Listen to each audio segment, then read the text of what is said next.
Hello again and welcome to Uncle Jeff's Easy-Peasy English. Today, a look at the preposition onto.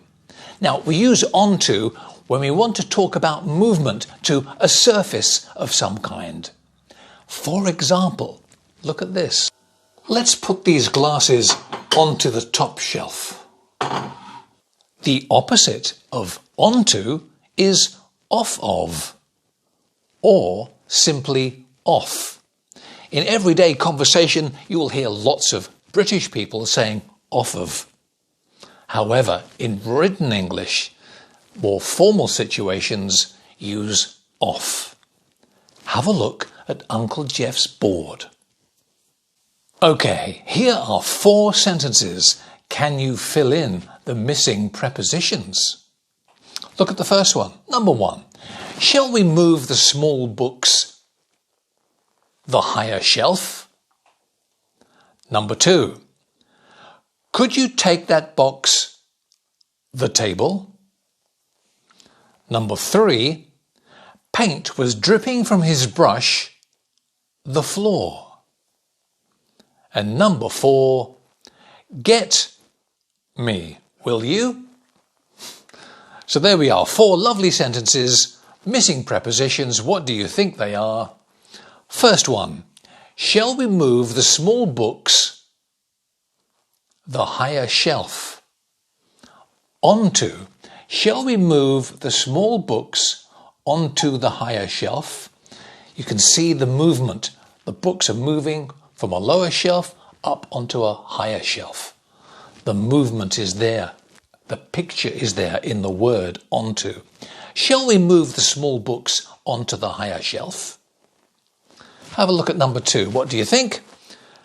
Could you take that box the table?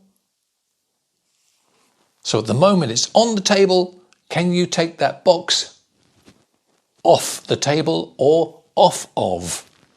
Off of is very informal. Could you take that box off of the table?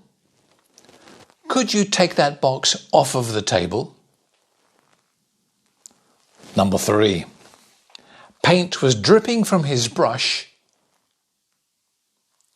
onto the floor.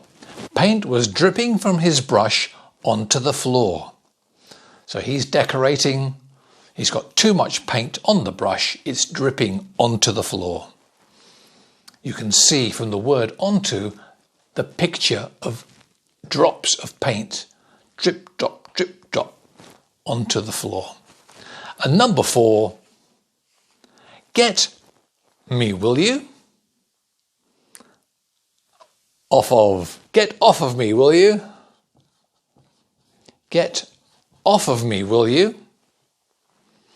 Now then, with these 2, as I said before, this is very informal language. You will hear it often spoken, you won't see it often written.